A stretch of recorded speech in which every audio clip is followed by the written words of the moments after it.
Necesito hablarles de un código. Un patrón de números. Cuando oyes de esto por primera vez parece trivial, pero después lo encuentras una y otra vez. Un patrón oculto a primera vista en el caos que nos rodea. La bolsa de valores, direcciones de calles, los números en el periódico de esta mañana. Cada pista te acerca un poco más. Posiblemente a la locura, pero posiblemente a descubrir un secreto sobre la sociedad humana que es tan grande, tan profundo, tan poderoso, que el gobierno de Estados Unidos no quiere que sepas. No tienes idea de la profundidad del tema.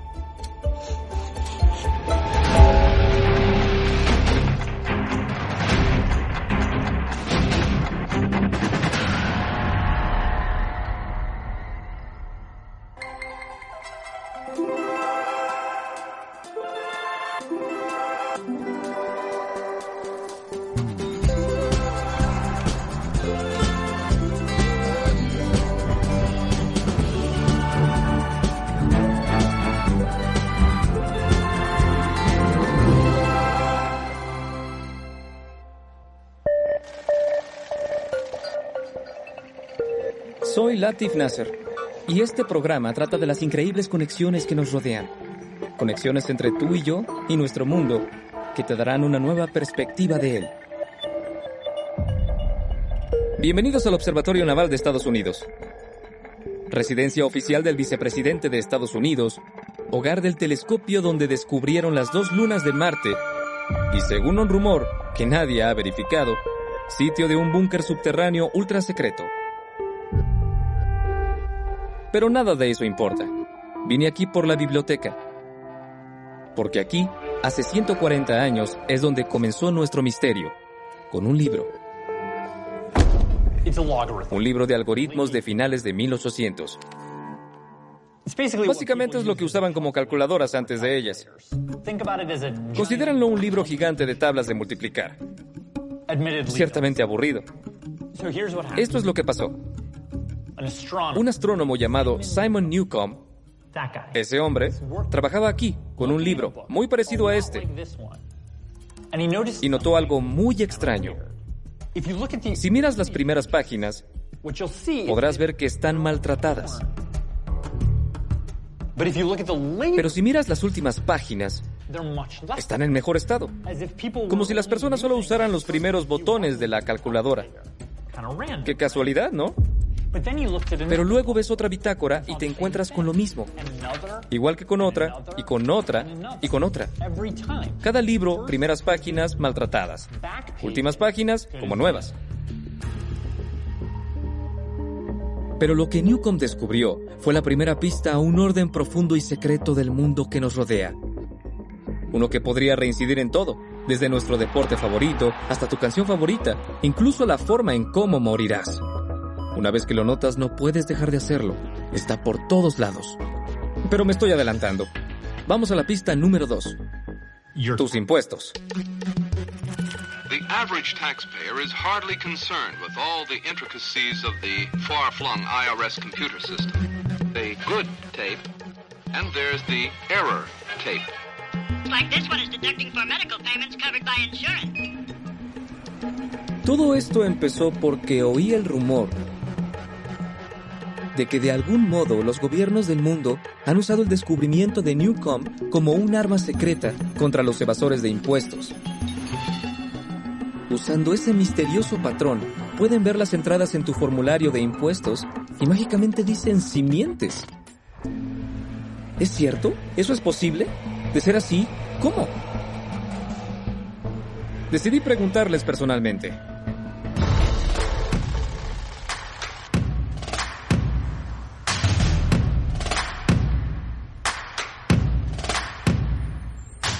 Obviamente no logré que me respondieran en impuestos internos, en inglés IRS. Tuve que hallar a alguien que hablara conmigo.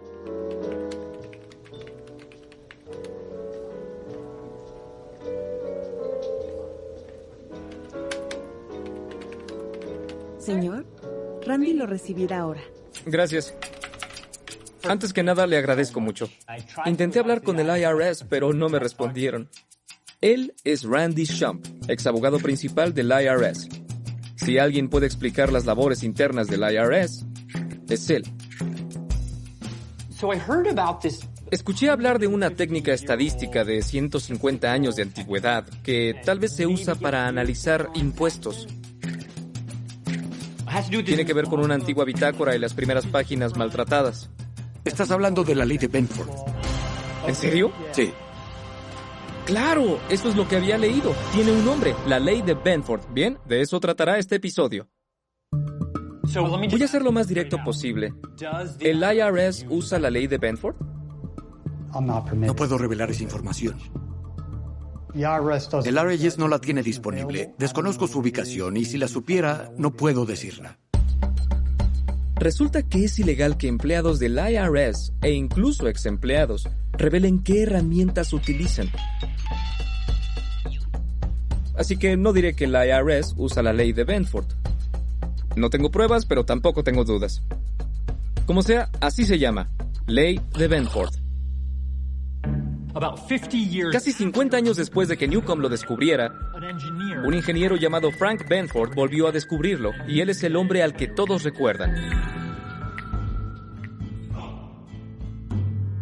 Pero no me importa quién lo descubrió, ni cuándo, ni cómo se llama. Quiero saber cómo funciona. Y ya que pareciera ser un crimen hablar de eso en Estados Unidos, debo ir a un lugar menos reservado. Resulta que la Unión Europea no solo admite usar la ley de Benford, lo presume.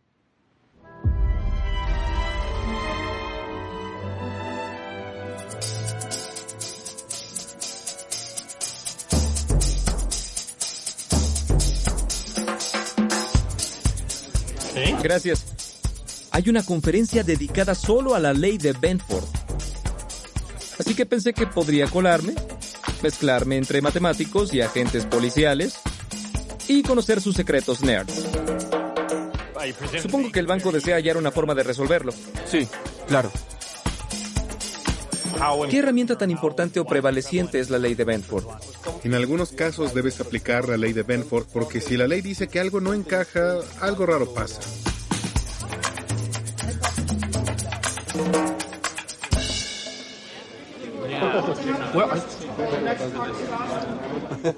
Bien, es hora de ir. Ley de Benford, hora del espectáculo.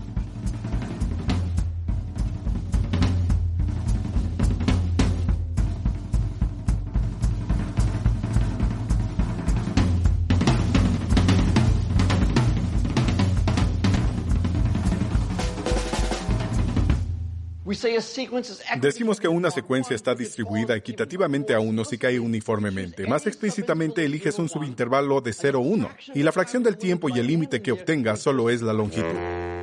Y esto será muy importante para comprobar la ley de Benford. Entonces, n veces beta se distribuye equitativamente. Podemos escribirlo 10 veces significativas a un poder. Un número irracional al azar, raíz cuadrada. Estos algoritmos nos dan el algoritmo de X. Vamos a cuantificar. Los números de Fibonacci son Benford. Fibonacci just take the logarithm. Fibonacci numbers are growing faster than 2 to the n and slower than 2 to the n.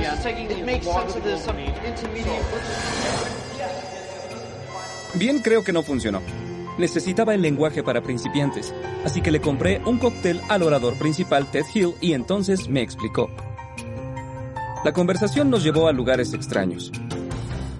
Cuando encuentras la primera papa galáctica, dijo, ¿cuántos átomos crees que tendrá? ¿Qué? Esa podría ser la mejor pregunta que he escuchado. Pero finalmente me explicó la ley de Benford. Imagina que tienes varios números al azar. Cualquier número entre 1 y 999.999. Ahora elige un número al azar de ese grupo de números al azar. ¿Cuál es el primer dígito de ese número? ¿Con qué empieza? Si es un número al azar, debería de ser al azar, ¿cierto? Podría ser 5, 7, 1, quién sabe. Todo igualmente probable. Pero resulta que no. Hay más cifras en el mundo que empiezan con 1 que con 2. Además, cerca del 30% empiezan con 1. ¿Eso es? Cerca del 17% empiezan con 2. Cuando notas eso... ¡Qué locura! Espera, es una locura. Voy a repetirlo porque es tan contraintuitivo que ni sé si yo entendí. Comenzamos con un gran grupo de números, básicamente cualquiera. El costo de apartamentos en Nueva York, el Producto Interno Bruto de los países, las cifras ganadoras para entradas deportivas en eBay. Sea lo que sea, si tomas todos esos números y únicamente dejas el primer dígito, generalmente seguirá un patrón. Tendrás más unos que dos, más dos que tres, más tres que cuatros, y sucesivamente. Y no solo unos pocos más, muchos más. Una cantidad mayor precisa. Cerca del 30% de los números será 1, y menos del 5% será 9. Y si lo graficas, mostrará una curva. La curva decrece así, logarítmicamente. La ley de Benford no parece correcta, debe estar equivocada. Así es. Me costó trabajo creerlo igual que a ti. Así que hice este experimento. Regresando de Australia, tomé un libro de datos de Australia y comencé a reunir datos. Al tomar el libro, elegí una página al azar y 10 números. Tomé otra página al azar, distancias aéreas. Tomé otra página al azar, temperaturas. Cuando escribes todo eso y lo ves, cerca del 30% comenzaba con 1, cerca del 17% comenzaba con 2. Dije, increíble. Pensé que era un teorema. Se me ocurrió un teorema. Esa idea es tan descabellada que tuve problemas para publicarlo porque todos pensaban, por favor. Pero el escrito de Ted tuvo sentido para este hombre, Mark Nigrini. Te diré, soy contador y soy auditor. ¿Sí? Y al principio fui policía en la agencia de seguridad. Así que esta idea de poder usar esto como detector de mentiras... Claro. No era tan rara. Entonces pensaste, quizás sea esta la respuesta, veamos si podría usarlo para capturar a los malos. Así es. Nigrini ya simpatizaba con la ley de Benford. Se preguntaba si los números realmente seguían este patrón. ¿Qué pasaría si lo aplicamos para alterar las cifras? Y luego llegó la noticia de alteraciones millonarias. Enron se desató. Y realmente conseguimos algo, un gran encabezado por fraude y... Claro. Y esto es muy emocionante. Analicé las cifras de Enron, pero en retrospectiva, y los patrones eran muy obvios. Empujaban los límites y hacían que sus números parecieran tan estéticamente buenos como podían. Raro, ¿pero por qué? Porque querían inflar sus números. Querían que todo cuadrara con las entradas. 20,000 millones de ingresos, 40,000 millones de ingresos, 100,000 millones de ingresos. Mark pudo ver todo eso solo con mirar esa curva. ¿Cómo te sentiste al descubrirlo? Se sintió como si fuera magia. Fue un descubrimiento interesante. ¿Sí? Fue como... realmente funciona. Hay una estructura en esos dígitos. Esos dígitos tienen una uniformidad que es la ley de Benford. ¿Está oculta? Sí. Como una huella digital borrosa. Benford está ahí. Benford nos acompaña todos los días en cada momento. Entonces, ¿es un corrector ortográfico de tus impuestos? No, es mucho más que eso.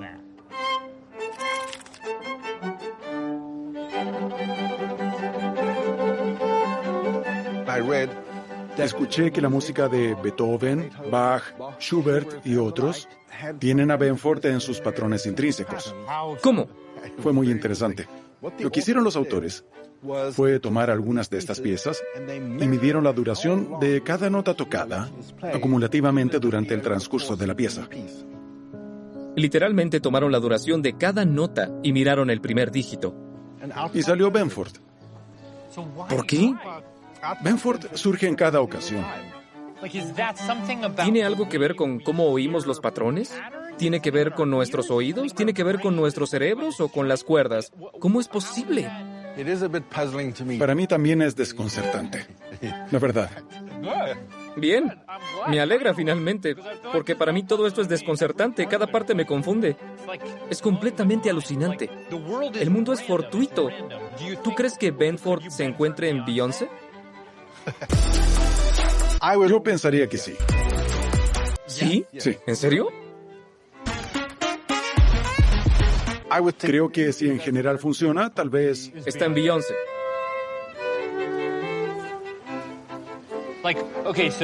Entonces es un patrón. Estamos formando un patrón y esto lo hacemos porque es agradable al oído.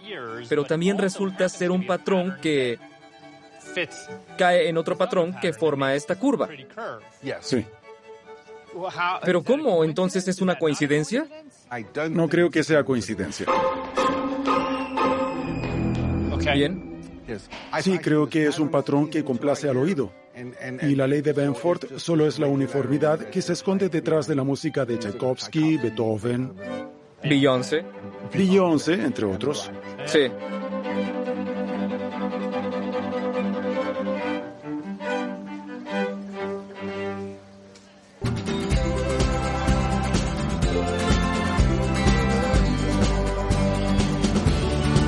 ¿Es limpio? Pero cuando lo analizas, no es tan sorprendente que exista un patrón aquí. Digo, que son la contaduría y la música sin patrones, ¿cierto? Pero ¿qué pasa si aplicamos la ley de Benford a donde no deberían aplicarse patrones? Cuando lo piensas, los atletas tratan de no hacer patrones, intentan romper patrones. Sobresalir del resto del equipo, ir a la izquierda cuando el oponente cree que irá a la derecha. Intentan llegar más rápido, más lejos, más alto de lo que cualquiera haya logrado. Aún así, tomando todas las estadísticas deportivas, puntos en encuentros de baloncesto, patadas de taekwondo, encuentros de badminton, cantidad de carreras del bateador en cricket, cantidad de touchdowns por jugador en el fútbol americano, número de pases antes de una intercepción en el soccer, y así con todo, la curva de Benford aparece en cada ocasión. Los deportes normalmente se reducen a una decisión de último segundo del jugador. ¿Debo pasarla o patear? Pero todos tomamos decisiones como esa todo el tiempo. ¿La ley de Benford se aplicará al resto de nosotros? ¿Incluso a los perezosos? El censo de las ciudades también sigue la ley de Benford. En promedio es la ley de Benford. Cada ciudad tiene sus altas y bajas. Claro. Pero cuando tomo las más de 9,000 ciudades de Estados Unidos, surge la ley de Benford. ¿En serio funciona? Funciona a la perfección. Esto me parece alucinante. Es escalofriante. El censo de una ciudad parece ser una cifra, pero no lo es. Es el acumulado de las decisiones personales de millones. Por ejemplo, alguien de aquí decide mudarse para tomar un nuevo empleo. Alguien de por acá decide no renovar su control anticonceptivo. Una pareja de aquí decide jubilarse y mudarse a las montañas. Todo esto pareciera ser una decisión personal que tomamos con libertad. ¿Podrías comparar el censo de estas 19.500 ciudades? Sí. En 1912 contra el censo de 2012 y seguirán la ley de Benford. ¿Por qué? Esto es muy raro. En realidad es asombroso. Las poblaciones de las ciudades no son arbitrarias. Siento como si ni siquiera entendiera qué significa al azar.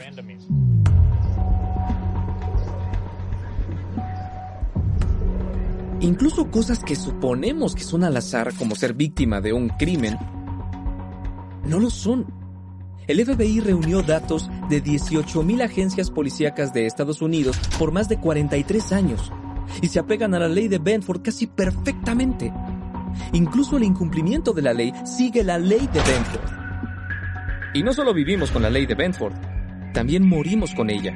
Se aplica a tasas de casos de cáncer, enfermedades infecciosas, incluso los intervalos entre tu pulso cardíaco cuando estás a punto de sufrir un infarto. Como si todos fuéramos robots, como si fuera solo una ilusión creer que tenemos voluntad, pero en realidad todos encajamos perfectamente en esta fórmula matemática. Pienso, no me hagas encajar, Benford.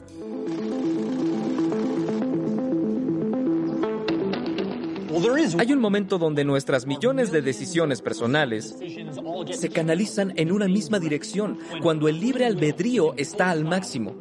Al menos debería de estarlo.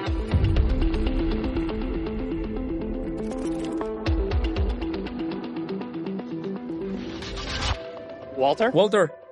Hola, ¿cómo estás? Hola, ¿cómo estás? Qué gusto verte, sí. Gracias por recibirme. Sí, es un placer. Sí.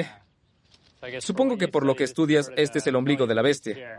En cierto sentido, no solo investigo elecciones de Estados Unidos, pero ciertamente este es el lugar. Donde todo pasa. El científico político Walter Mebane recuerda la elección presidencial de Estados Unidos del 2000, así como recordamos nuestra primera cita. Todo fue extraño. Nada salió como se predecía. Indicaron que en Florida ganó Gore, luego Bush, y luego dijeron que estaba muy cerrado, hasta que finalmente ganó Bush. Como consecuencia, muchos estados trataron de modernizar sus sistemas de votación para evitar un próximo debacle similar. ¿Cuál fue la herramienta que utilizaron? Máquinas de votación electrónica. Si alguien está alterando los resultados, tienes que averiguarlo. No solo puedes ver los papeles y notar que podría haber un problema, necesitas otra manera de averiguarlo. Lo que me llevó a la ley de Benford en particular fue que pensé que podríamos usarla para abordar el problema de no tener rastros de papel en papel. Así que Walter hizo un experimento. Analizó los datos de la votación de una elección limpia aplicando la ley de Benford a todos los recuentos de votos individuales. Y cuadró. Luego intentó alterarlo. Partiendo de una base de datos perfecta para Benford, comenzó a intercambiar votos entre candidatos. Simulé un fraude en esos datos. Si hubieran robado 2%, porque la elección de Florida estuvo muy cerrada en el 2000, y hay muchas acusaciones sobre ese porcentaje de fraude. Presuntamente lo hubo. ¿Podrían haberlo detectado? Hice una simulación con el 1% de los votos. Los repartí entre los candidatos. Esta prueba motivada por la ley de Benford se activó. ¿1%? 1%. Con una herramienta tan sensible, debería de ser fácil eliminar o descartar el fraude, ¿verdad? No exactamente. Las pruebas de la ley de Benford son demasiado sensibles para este tipo de cosas. Claro. No solo fraude. Mientras Walter indagaba más en sus datos, se percató de algo más. La ley de Benford no solo señalaba algo raro en el colegio electoral, sino también las rarezas de la propia mente cuando estratégicamente votas por alguien que no sería tu primera opción. Así que si hay personas que deciden no votar por un candidato porque creen que no tiene oportunidad de ganar. Significaría que votan contra su primera, segunda y tercera opción, irían por el cuarto, cierran los ojos y votan por esta persona. Eso nos desviaría de la ley de Benford. ¿Qué? Pareciera que si todos votaran con el corazón, encajaría con la ley de Benford, pero si todo mundo juega y cambia de decisiones en su mente... La mayoría lo hace así en la política. ¿No encaja? Eso es raro y tétrico. Es como un detector de mentiras o algo así. Bueno, es parecido. Podría decirnos que se comete un fraude, personas que con malas intenciones intentan robar una elección, o nos indica que todos esos votantes están dudando más la toma de decisiones. Exactamente. Y con suerte nos ayude junto con otros datos a desmenuzar lo que pasa. Había una última pregunta que debía hacerle a Walter, algo que no se puede ocultar, que no se puede tapar con un dedo. ¿Dirías que hay evidencia de fraude en las elecciones de 2016? Diría que no hay evidencia en preferencias en el conteo de votos. Los fraudes pueden ser muchas otras cosas. Ciertamente el supuesto ataque de información rusa en Estados Unidos. Claro. Sí pasó. Un tipo de fraude del más peligroso que puede pasar en una democracia. Si uno no puede confiar en las elecciones, para mí personalmente no queda nada más. Todo esto empezó porque sentí curiosidad por lo que hacían con mis impuestos, pero esto se hizo mucho más grande. Comencé a verlo en otros patrones numéricos, como la música, en no patrones como los deportes, y lo más extraño de todo, en los momentos más íntimos de nuestras vidas. Odio ser tan predecible. Pero todo eso podría ayudarnos a salvar a nuestra sociedad de las más grandes amenazas, como el desgaste de nuestras elecciones, y mucho más que eso.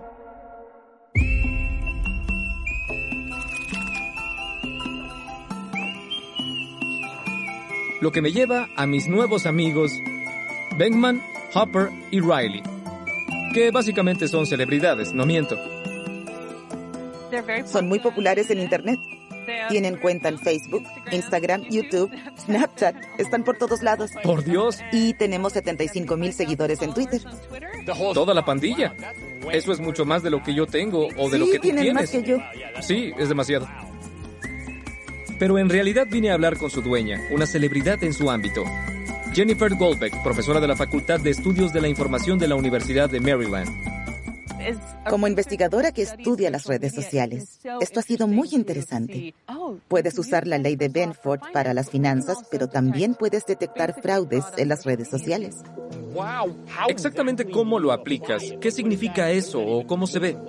Para la ley de Benford debemos buscar números. ¿Qué números tenemos? Bueno, tenemos la cantidad de amigos que tienes. Claro. Sí, ese es un número. Sí. Tú solo tienes las cuentas de tus amigos, pero están todos tus amigos. Mira cuántos amigos tienen.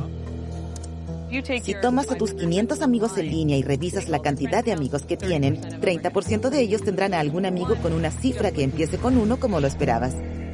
Así que si tomas a todos los usuarios de Facebook, encaja ese patrón. Pero incluso si tomaras a los seguidores de tus amigos, ¿la historia continuaría? Exactamente. ¿Sigue ese patrón? Lo sigue, así es. Y pasa con cada red social. No.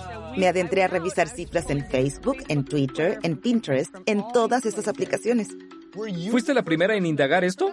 Fue uno de los momentos de investigación más emocionantes de mi vida porque fui la primera. Estaba sentada en mi pequeña casa rentada, contenta, sabiendo algo que nadie más en el planeta sabía, y es muy emocionante, me encanté y no podía esperar a decirle a todos los demás. Pero por muy emocionante que sea notar la ley de Benford acechando en tu conteo de amistades, mi conteo de amistades, incluso en el conteo de amigos de Cardi B, Jennifer descubrió algo más, algo siniestro. Elegí al azar a 50,000 usuarios de Twitter. Todos parecían coincidir con la ley de Benford, pero había 100 al final de mi lista que no coincidían en nada con la ley de Benford. Y es Twitter, es público. Pensé, bueno, las revisaré detalladamente. Y cada una de ellas era un bot ruso, operado por la misma persona. Para las dos personas que no saben qué son los bots, mamá y papá, son programas de computadora que en línea pueden verse y escucharse como personas reales. A veces son inofensivos, otras veces pueden causar todo tipo de estragos. Empecé con ellos. Eran seguidores de gente real al azar. Se seguían mutuamente y luego veían a quién seguían ellos.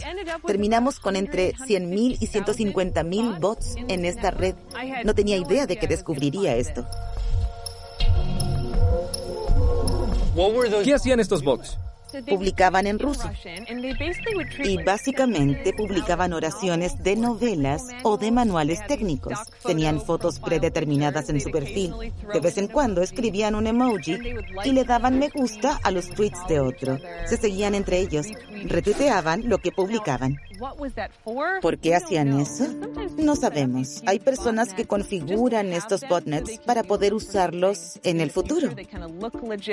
Parecieran ser reales y cuando quieren enviar correo basura o influir en las elecciones, ya tienen miles de bots preparados. Y pueden publicar acerca de Tolstoy o cualquier tema que elijan, un escándalo sexual inventado o cualquier cosa. Exacto. Parte de su propósito en la última elección en el Brexit y en más ocasiones no ha sido necesariamente apoyar a una parte o a otra, solo hacernos pelear entre nosotros. Eso es exactamente lo que hacen. Necesitas un poco de habilidad con la tecnología y mucha creatividad para poder tener un enorme impacto. Eso es aterrador. Increíble. Pero tal vez sea un poco menos aterrador gracias a la ley de Benford, que no solo nos ayuda a desenmascarar bots en línea, también nos ayuda a ver las mentiras que esparcen.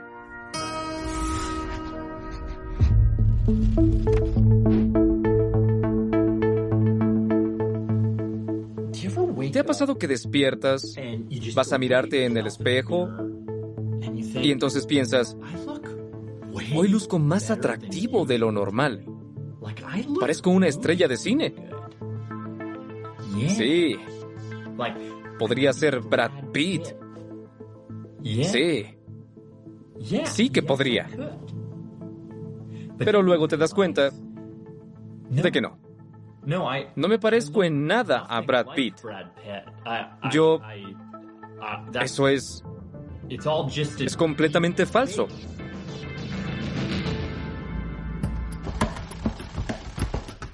Él es el científico informático Hani Farid. Es como el Sherlock Holmes de la era del filtro de Instagram. Periodistas, tribunales e incluso las agencias de inteligencia acuden a él para diferenciar imágenes falsas de las reales. Él también fue mi profesor en la facultad. Así que acudí a él para saber cómo utiliza la ley de Benford.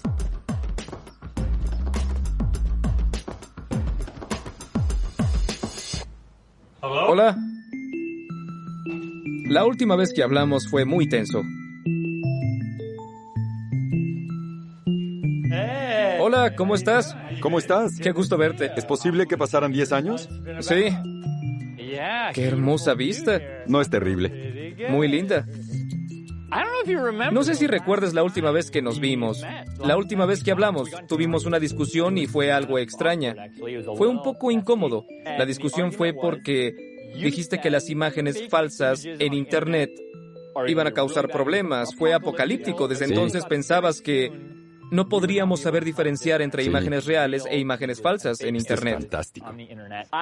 Dije que actuabas paranoico, que eso sería imposible, que siempre reconoceríamos la diferencia. Tal vez fui un poco paranoico y me estaba adelantando. Pero ha pasado algo drástico en los últimos años. La habilidad de confiar en lo que vemos u oímos en línea, la habilidad de manipular contenido digital ha aumentado. Ya no es un juego. Muchos de nosotros hemos visto imitaciones de celebridades porque son graciosas. Tom Cruise walks in, and even those guys are like, whoa, and he's super stoked to be there. Just like, yeah, oh, boom. Pero da mucho miedo cuando te das cuenta de que fácilmente pueden hacerlo con figuras públicas, con gobernantes, contigo. Lo que hemos hecho es desarrollar técnicas para distinguir imágenes reales, videos reales, audios reales de los falsos. Déjame mostrarte cómo lo hacemos. Claro. Bien, vamos. Doy clases de la ley de Benford. Bien. Y pensé, me pregunto si las imágenes muestran la ley de Benford. Y comienzas a pensar, ¿qué vas a analizar en una imagen? Toma una foto. Espera. Cualquier foto. Si es digital, significa que está hecha de millones de diminutos valores numéricos. Si tomas una imagen, comprímela en JPG. Y mira que la representación subyacente sigue la ley de Benford. Claro. ¿Sí? Bien. Toma esa imagen, ábrela en Photoshop y modifica algo. ¿Y qué hago cuando termino? La guardas. Guárdala. Bien. Ahora la imagen se ha guardado 2 veces. Ha pasado por 2 compresiones. La ley de Benford ha sido violada. No. Sí. ¿No es grandioso? Funciona. Mientras más manipulas una imagen, la guardas y la salvas, menos se adhiere a la curva de Benford. Y cuando tienes una imagen que no es original, luce como algo así. Se clasifica como Benford, cae un poco del rango, pero no con la proporción correcta que esperarías. Cuanto más bajos sean los valores, ¿lo vuelve más sospechoso? Sí.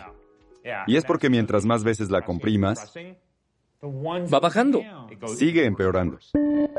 Y lo primero que hago como analista forense cuando me preguntan si esta imagen es manipulada, mi primera pregunta es, ¿se ha guardado más de una vez? Sí. Busco la doble compresión.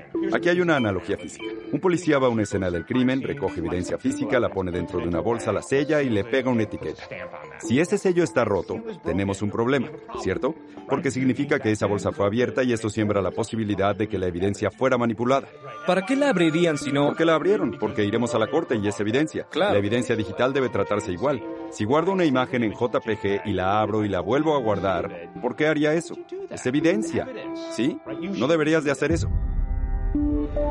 En sus técnicas para vencer a las noticias falsas, la ley de Benford es una de las herramientas que Hani usa. Aún así, Hani no cree poder detener todas las imágenes falsas de Internet. Mi idea es elevar la vara cada vez más. Es ser cada vez más meticuloso para que sea más difícil, lento y arriesgado que cualquiera pueda crear una imagen falsa convincente. Y esa necesidad de mantener falsificaciones convincentes fuera de Internet nunca ha sido más grande. La verdadera amenaza es que nadie creerá cualquier cosa, ya sea real o no, porque ahora cualquier imagen, video, grabación o texto podría ser falso. Esa es la verdadera amenaza. Una vez que pensamos que no podemos diferenciar algo real de algo falso, es como perder el juego, porque es todo lo que se necesita. Entonces, no hay que pensar que lo falso es cierto. Sí, se trata de pensar que lo verdadero podría ser falso. Exactamente. Es increíble. Hemos pasado de un libro obsoleto de referencia del siglo XIX a una herramienta vanguardista de alta tecnología que podemos usar para salvaguardarnos a nosotros, a nuestra democracia y a la idea de la verdad en la era del Photoshop. Nada mal. Pero ¿por qué esta distribución de números aplica en tantos ámbitos? ¿Tiene algo que ver con nosotros y la forma en que dividimos y contamos el mundo? ¿O se trata del mundo mismo? ¿Es por la naturaleza de los números? ¿O por la naturaleza de la naturaleza?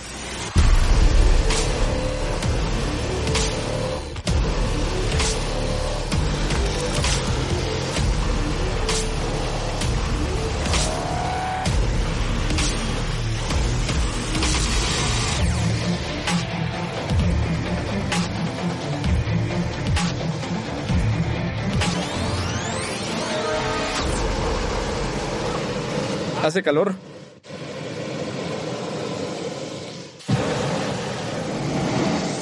Oh. Hay una primera vez para todo, y para mí en este momento eso es viajar en un globo aerostático sobre un volcán. Por donde sea, la vista es hermosa. Iremos al centro del cráter. Estoy volando sobre el Parque Natural de la Zona Volcánica de la Garrocha en Cataluña, España. Sí. Me encanta que esto literalmente es una canasta de mimbre, un lanzallamas y una bolsa de plástico. Sí, pero estamos a salvo. Es una cadena de 40 volcanes que están a 1 hora y media de Barcelona por autopista. Y también es el hogar lejano del volcanólogo Joan Martí. ¿Este es un volcán? Sí. Este es un volcán, Santa Margarita, el que tiene un cráter de mayor tamaño en esta zona. Y se creó por una explosión muy fuerte. ¿Cuándo pudo ser eso? Hace 13,000 años. ¿Así que hace 13,000 años hubo una explosión enorme aquí? Enorme, sí. ¿Justo aquí? Justo aquí. Esta área se encuentra inactiva, pero no lo sabemos. Podría estar activa mañana mismo. ¿Literalmente mañana? Sí, podría ser. Mañana, bueno, no mañana literalmente, tal vez pasado mañana. ¿Pasado mañana te sorprenderá? Sí. Cuando se trata de volcanes, las sorpresas son algo malo. El problema principal con esta erupción es que las cenizas viajan a la atmósfera. Y estas cenizas pueden volverse un problema mundial. La relativamente pequeña erupción de Islandia en 2010 interrumpió los vuelos transatlánticos por más de una semana y el costo de la economía mundial fue de casi $5,000 millones. Nadie lo vio venir. ¿Qué hace tan difícil el pronóstico de la erupción de un volcán? Comenzamos a monitorear sistemáticamente los volcanes hace 3 décadas. Podría parecer mucho tiempo, pero en términos geológicos no es nada. Aún no hay suficientes datos para prepararnos para erupciones. La geología involucra números. Y dado que trata de la predicción de un volcán, más vale que las cifras estén bien. En volcanología tenemos que usar estas herramientas matemáticas que nos ayudan a ver si las cifras que tenemos son correctas o incorrectas.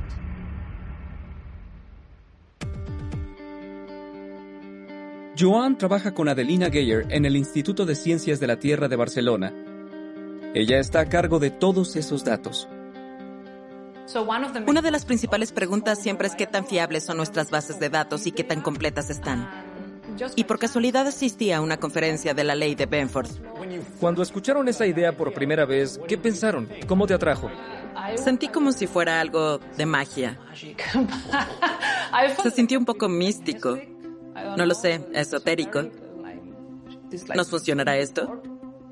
Así que cuando llegué a casa comencé a ver nuestra base de datos. Adelina analizó una base de datos en particular, el tamaño de los volcanes alrededor del mundo.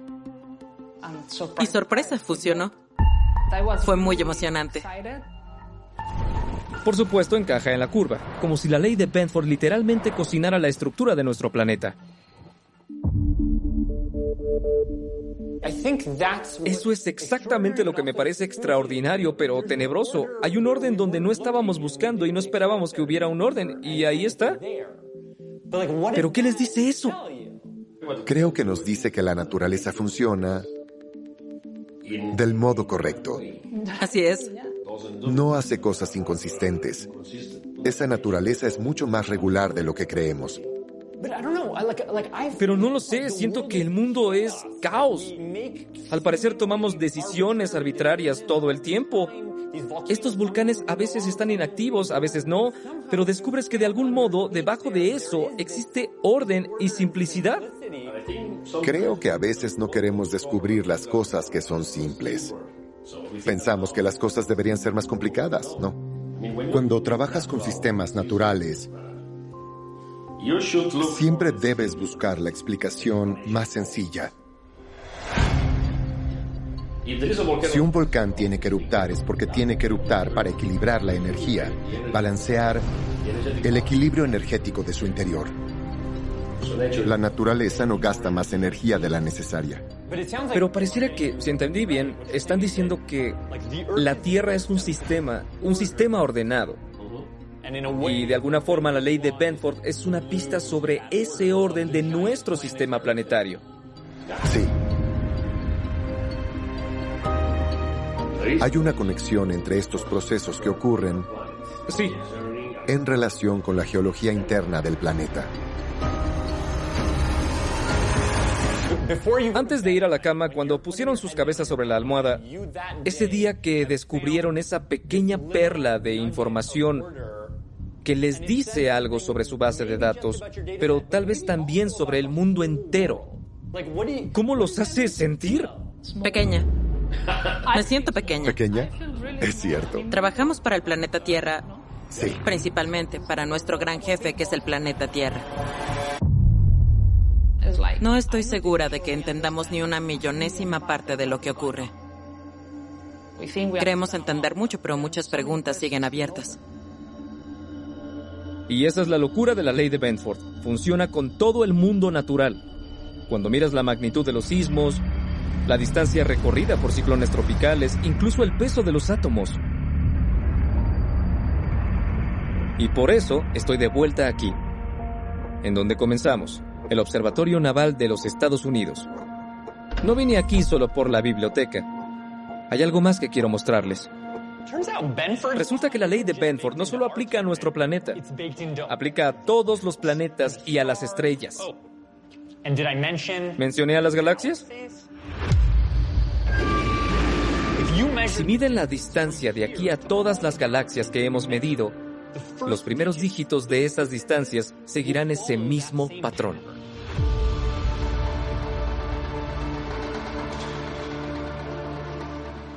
Pero esto es lo que realmente me trajo aquí. Ya sea que lo midas en años luz, kilómetros, yardas, pulgadas, mi peso, tu peso, la longitud de la cola de tu perro, no importa cómo midas esas distancias galácticas, la ley de Benford aplica en todas las veces. Todo comenzó con una persona que se dio cuenta de algo curioso en un libro de consulta. 150 años después, sabemos que esa simple observación cubre a todo el universo. A pesar de todo el caos, el azar y el estrépito de nuestras vidas, aquí hay un orden matemático en juego. Y nadie sabe por qué está, o si debería de estar ahí. Todas las evasiones fiscales, cuentas falsas de Twitter, las placas tectónicas, las mutaciones, las estrellas de pop, los pulsares, tú y yo. Todos caemos en esta curva simple y maravillosa. Y de esa manera, todos estamos conectados.